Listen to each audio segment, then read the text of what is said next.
Okay, what was going on in the world today? Since there was so much news about that TikTok app, where apparently in the US they're going to ban it. That's the assumption anyways. Like this one says, Trump vows to ban TikTok app from the US. US President Trump said he will take action as soon as Saturday to ban TikTok, a popular Chinese-owned video app that has been a source of national security and censorship concerns. And I know India has already banned the app just without conflict between them and China.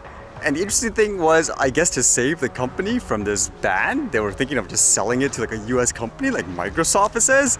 It says Trump's comment came after published reports that the administration is planning to order China's ByteDance to sell TikTok. There were also reports Friday that software giant Microsoft is in talks to buy the app. Although from some of the updates I read, it says the talk is basically on hold.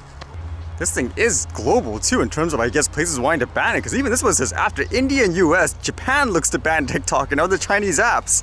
A group of Japanese lawmakers is seeking to restrict the use of TikTok and other apps developed by Chinese firms, following the footsteps of India. So this will be interesting to see how it turns out. Although one interesting thing is, what I've noticed, it seems like a lot of people actually don't realize, like in China, they banned virtually like almost all the US apps you can think of, like the social media ones. Like they can't actually access things like YouTube and stuff like that or Facebook unless they use things like a VPN. That's why there's actually a huge generation of people that have no clue like what Google is, for example. It's kind of hard for people here to think about. But with that thought, would you think it's right, or do you think it's kind of dangerous to allow something like that, period, to actually happen? Because they could basically expand it into other apps in general. And how about that topic of flying drones near manned aviation? This one says baby shark drones to help rescue helicopter missions.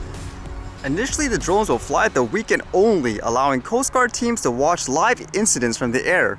Search and rescue is about saving lives. Every second counts, and every minute saved can prove the difference between life and death. It's kind of interesting how they would use two of them though. I guess if it's just for monitoring, wouldn't you just send the drone by itself like all the time? It says UAV technology has advanced to the stage where its deployment significantly enhances the capability of air search and rescue operations, improving the reach of the service and reducing risk for the public and our crews. That's a different narrative, huh? Better for the safety of the general public and I guess the manned aircraft crew. Although it's a little weird how it's okay for this big, huge drone, so to speak, to be flying near the manned aircraft, but little toy ones are still, I guess, way too dangerous, even though you're flying at, I don't know, like only 400 feet or something like that. All these just go in. You'll get one cotton candy. One thing I've noticed in testing the filters out for a few days is sometimes when it's really bright, when you're pointing towards it, on the bottom right, it seems like with a picture, there's like this weird flooding of light. I haven't seen that with like other filters that I've used like for the Pro, so I wonder if it's just a position or just the type of glass they use. So it's one little drawback. I do notice it still kind of shakes a little bit at times too. But when the shots are right and it works perfect, I think it looks better with it so far, as expected.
Alright, see you guys later.